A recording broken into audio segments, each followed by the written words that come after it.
we're back with part 2 of the Melbourne Pro Punters panel. Remember, you can head along to racetrackralphie.com.au to get Ralphie stuff.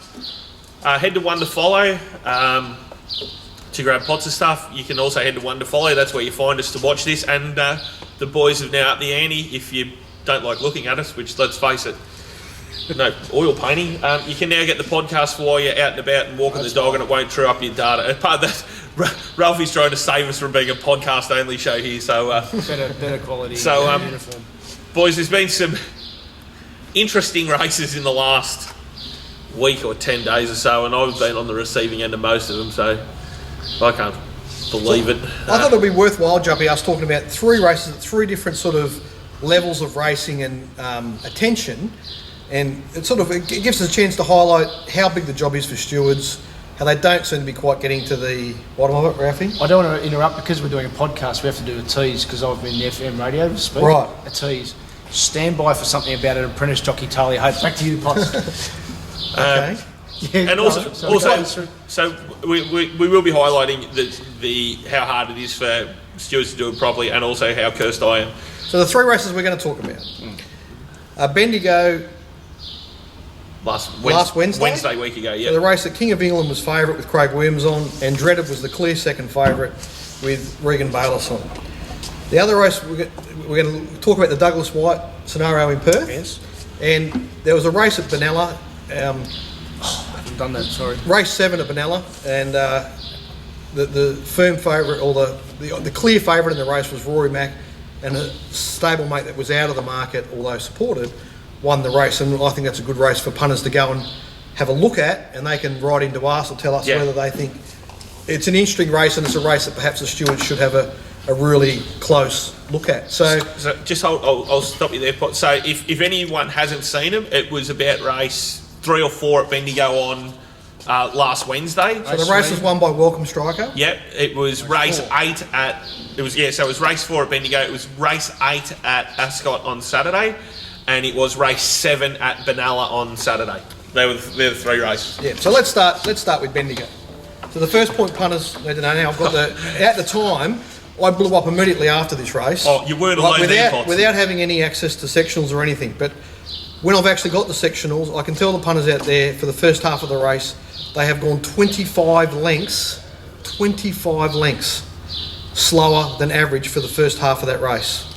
Okay, so when you're on the best horses in the race, you don't want that. You want the race to be a test, which if the more testing races are, so the more exertion the horses are under, the more the cream will rise at the top. So if you're on the best horses, you want to create that exertion. And differential. If something's going really slow and you're on a back marker, I suppose you could make the case that there's not much you can do, but you just have to do something. You just can't become a victim to it. If you do, you're letting yourself down, the connections down, the trainer down, and the punters down. And when you do that. So the first aspect of the race for punters to have a look at is Regan Bayliss, who had a very good week, and I believe he just made a mistake in this race. He should not have allowed Welcome Striker to cross him so cheaply. He should have just let his horse gallop at its natural tempo, and if Welcome Striker wanted to go to the front, he would have had to earn it, and it would have created that exertion that we're looking for that would have allowed Dreaded to win the race. As it turned out, once he was crossed, there was nothing he could do. Yep. He was in the box. You're in Shitsville. Not the box seat, the box, where just not much you can do. Now, Craig Williams was the favourite. He decided he wanted to ride back with cover. That was probably, stable tactics, whatever. But once the race had gone 600 or 800 metres, as one of the top jockeys, and particularly informed jockey, Craig Williams should have understood that if he just stayed where he was, he had no hope of winning the race. And he had to do something to create the exertion that would have allowed his horse to, show its full potential. And he just sat back, and in the end, they've run home the last 600 metres in sort of average time for racehorses, and of course the leaders won. So I just think that the stewards should put Regan Bayliss and Craig Williams in those 2 situations under the spotlight, and they should have to make some sort of statement or something to show punters that they get it, that they made a mistake. They'll put their hands up and they'll cop it. Because if punters think that sort of thing's going to happen regularly, they'll lose confidence in betting. Unfortunately, and we keep saying it, and I'd be delighted to be proven wrong. Unfortunately, and I'm just saying it because he's the chief, not because it's being personal, but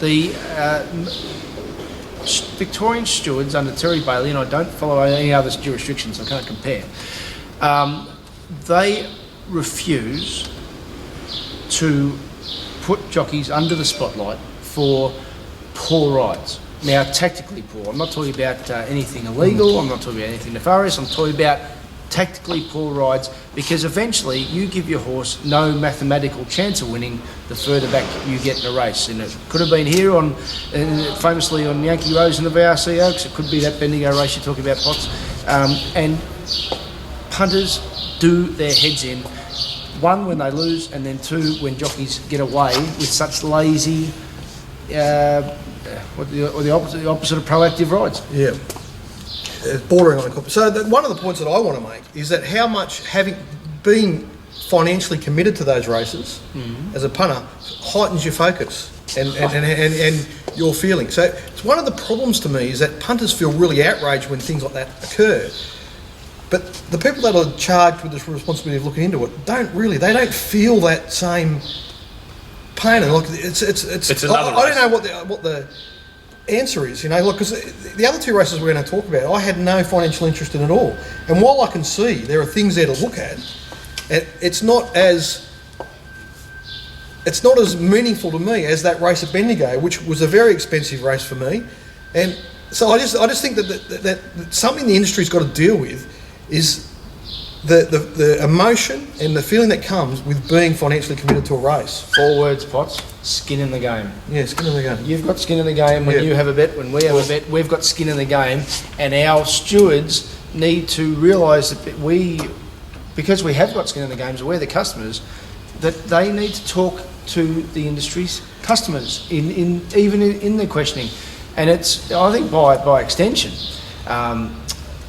that is where people lose the importance of prize money.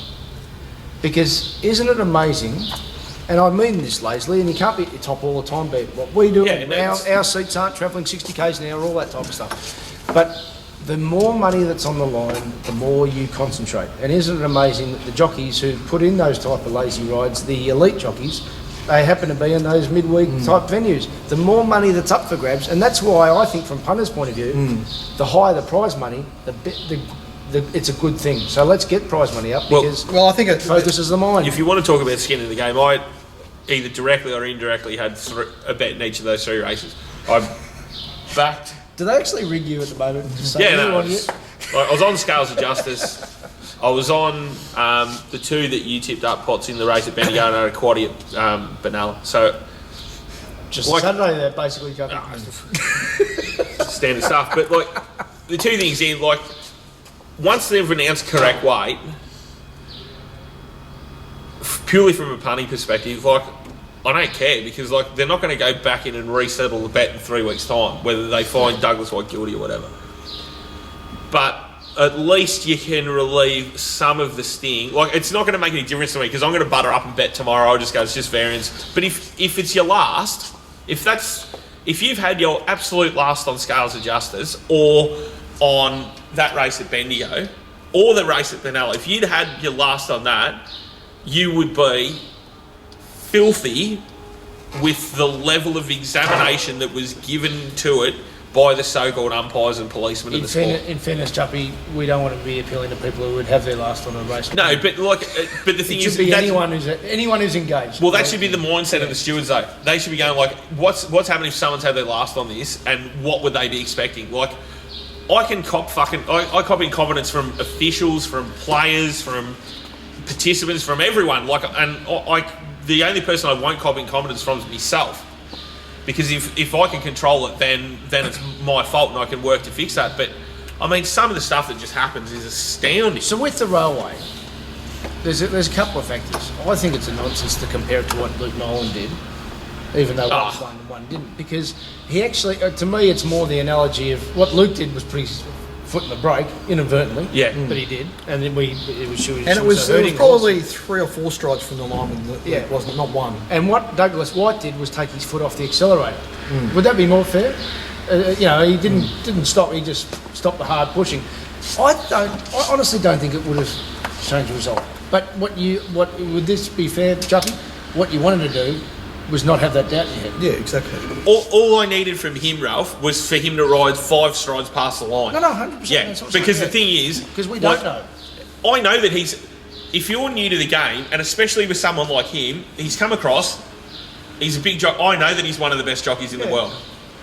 But he's come across, and for all these peanuts that are out there in the so-called racing media that say that he didn't sit up on that horse, or that he rode it out, absolutely kidding himself.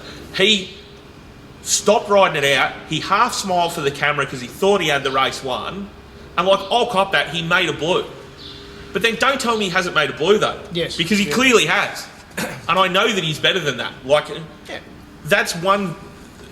I know you can't control all the variables, but when DK will tell you, he'll go through when he does the form, when you guys do it, you have inadvertent jockey ratings if you don't have solid jockey ratings, but you know when you see Douglas White or Damien Lane going home riding Stratum stuff, double tick. Like, you don't expect that from him. You expect it from the lesser experienced jockeys. So what we're saying with that, you having said so far, is let's close the book now on 2016 unluckiest athlete in Australia. His name is Tom Sadler, because he got suspended for making a mistake under no suspicions whatsoever. Yeah. And he got suspended. He got 2 or 3 weeks, was it? I think it was 2 weeks. For It riding was 3 down to 2. 3 down to 2 for riding a bad race that didn't give his horse a chance for making a mistake. Yeah. Now, do you know that means he's the only jockey in Australia to have got that suspension? There should be 4 a week. Well, he's So he's won it. I don't know if he's unlucky, Tommy. He's a very nice boy. I ran into him at Sandown yesterday, actually. He's out walking the track. He only had 1 ride to that kid, and it was on a horse on the fringe of the market, sort of $16 mark, and he was out there doing his due diligence, walking the track. Skin in the game. So good on him. Skin Good boy. in the game.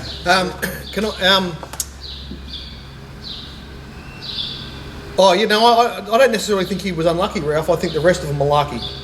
No, They're lucky. Yeah, They're lucky to be in an unlucky. industry where, like you've made the point, a really good point. A lot of times, Ralph, that in AFL and other high-profile sports, the media are all over those sort of things. Yep. So that the stewards or the authorities or the administrators don't get a chance to squash things because the media just jump on it and they question things to death. Yeah. And there's no, if you're in the AFL world or rugby league or cricket, there's nowhere to hide. Or business. There's just business. But in racing, the participants are not one bit concerned about the authorities, and in a way, the authorities help them. You know what I mean? So it's a disappointing aspect of racing that we don't have a curious media that wants to explore things. What I put out last night, earpods.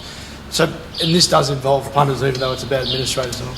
Peter McGorran, who's just stood down from Racing Australia, do you know where he's now working? No, where's he working? Tabcorp. Oh, there you go. Do you know what he was doing in February? He was lobbying against in-play betting, suggesting that in-play betting was equivalent to mindless poker machines. Now, in-play betting was going to only hurt one organisation. Guess which one?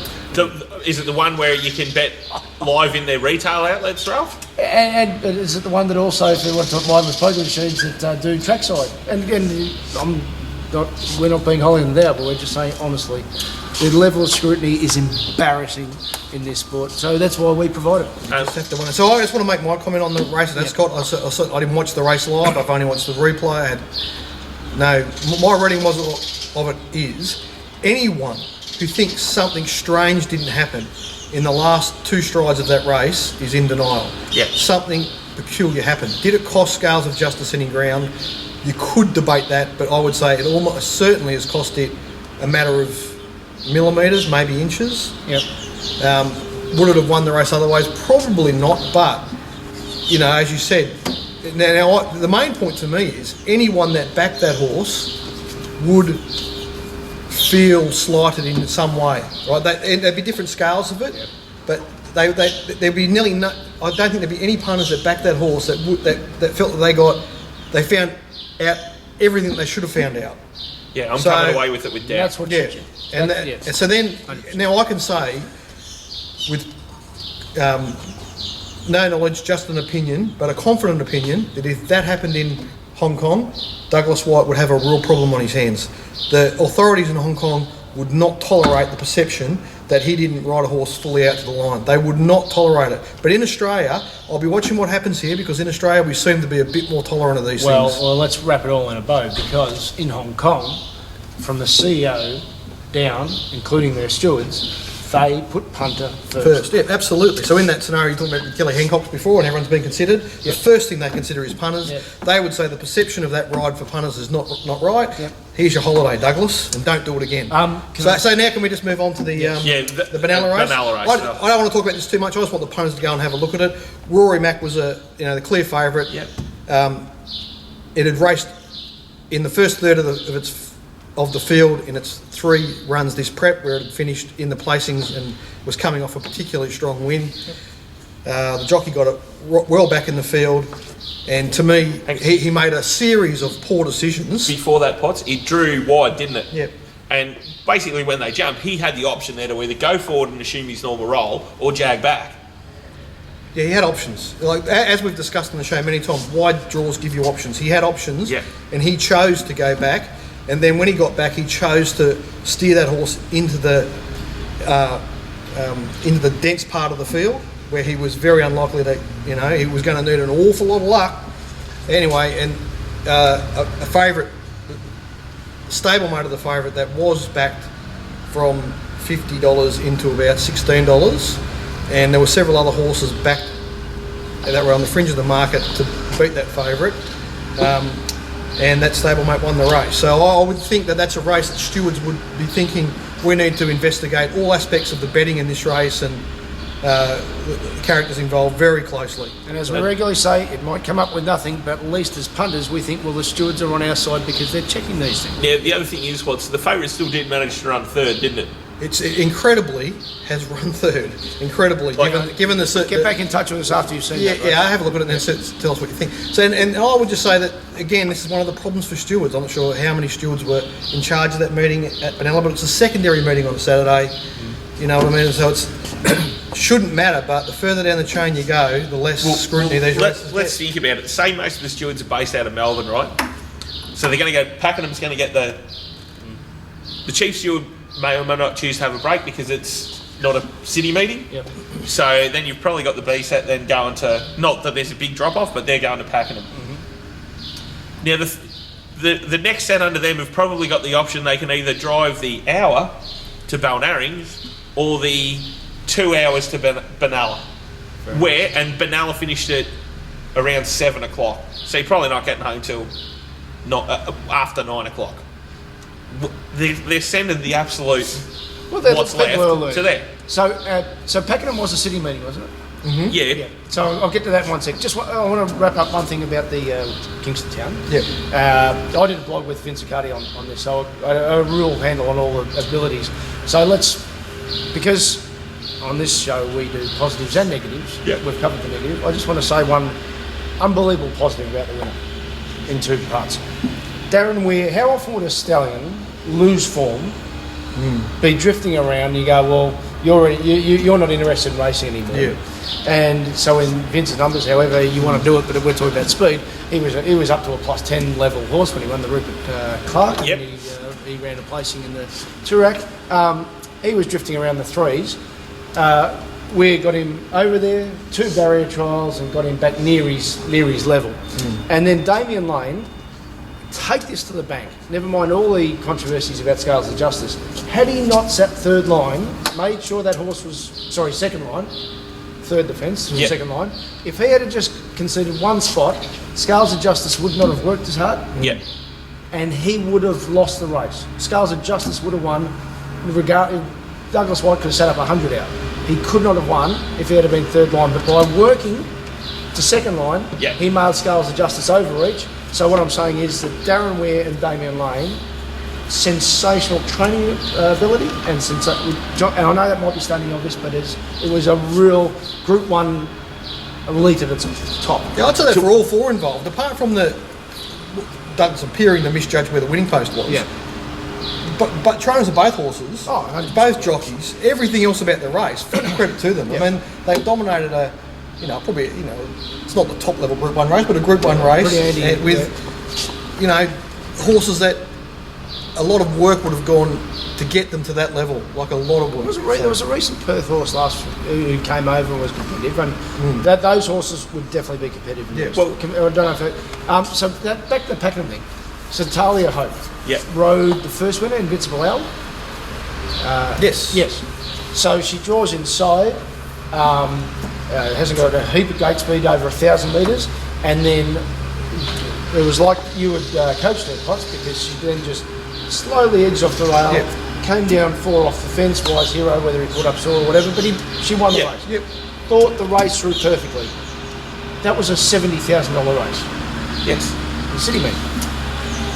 The previous Thursday at Warrnambool, Port Fairy Cup, that was a good race. And it is a good race and one of a series down there. The track was firm and playing fast and leaderish, and on Judge as a fast horse, she owned that lead. Yep. And had she not owned the lead, a bit like the lane not sitting second line, she would have lost. Yep. But she owned the lead, kicked away, and that was worth 46,000. Yep. Do you know that Talia Hope was booked for horses both here on Saturday and tomorrow night at Moonee Valley, of which the biggest prize money is 35,000. So in actual fact, no race is worth as much as Warrnambool or Pakenham. And the trainers... There's no races here at Flemington worth that she was booked in. No, I'm saying they would be more. But I'm saying all the Moonee Valley races are worth less than the races that she won. Yeah. The trainers who booked her got phone calls from the stewards and said she can't ride. She's not yet at Metropolitan Standard. Oh wow! Could you make that up? Okay, well, what I'm going to do then, I've got a bit of homework. I'm going to go through and make a list, and I'm going to forward to the stewards of other jockeys that I don't think are Metropolitan Standard. It'll be as long as your arm, because I didn't know that. So it's just So she been allowed to? No. She's there's been a bit. Well, I might have added fuel to the fire there, Pops. So it's gone berserk. And one of the suggestions was maybe it was under lights. No, because Flemington's not under lights. City Standard, no, because those races. And actually, and it wasn't until I looked this up that I realised what those races They were. let her ride Invincible Owl in a Metropolitan meeting last Saturday. That's exactly right. Yeah, That's but my it's not point. a metropolitan But because track. it wasn't at a metropolitan track, Was it a Metropolitan race? could you make The Metropolitan meeting last Saturday was at Pakenham. Yes. It was a Metropolitan meeting. It wasn't a... Traders got calls. I happen to maybe, well, actually there's one in public. Simon Zara put out on Twitter after I mentioned it, said we were advised that she couldn't ride, and I think she was booked for rough justice. So if you're our vintage and you can remember a show called Yes Minister with Sir Humphrey, that is just horse racing 101. okay, so But in the end of the day, Stuart, let the trainers decide who they want to put on. Like, can you spend more time examining races and what's happened and the betting and situations, and make your focus about looking after punters, not And you watch interfering with things that really shouldn't be your decision. And you watch they'll say safety's paramount. For fuck's sake, how could it be less safe riding against Damien Oliver and Dwayne Dunn at Flemington than up on a well-maintained... on a well-maintained track than on some of the Victorian tracks against some real hard bastards who just are riding for their life. But she'd be more than welcome to go to Let's Stall go. on Saturday, won't she? That's it. So, week ahead, we've got Kyneton this afternoon, Maui and Moonee Valley tomorrow. By the time you're watching this, we all tip the card at Kite. Maui and Moonee Valley. Saturday is here at Flemington, Stall and Hillsville Picnics. And Sunday's a busy day. We've got Werribee Cup Day and Italian Plate Day at Tatura. So there's some reasonable racing coming up. So I need to organise my dress for next week. Are we in the back in the beer garden again next week? no, it will be full dinner suit, please, next week. If I'm going to go hire a tuxedo, or at least buy a tuxedo-based T-shirt. So just looking forward to Flemington on Saturday. It should be a great meeting. I would just say to our, we'll give the loyal viewers something for, I've only walked a small section of the track, but I'll be going out to do a full lap once we're finished here. But my first look at the track is that the inside 3 metres is softer than the part beyond that. And the best part of the home straight is going to be the irrigation tractor lane, which is about 3 lanes wide in the centre of the track. Up and off. Yeah, I would even think just peeling to the middle of the track is going to be optimum. And First in, best dressed. and in the straight races, I think there's 2 straight races on Saturday. I wouldn't be surprised to see them out very wide. One other quick point on that, Potts. They're still pulling the asbestos out of the old members' grandstand, so they haven't levelled it yet. So there'll still be some wind cover there as they come around the side. It'll be sort of as it has been.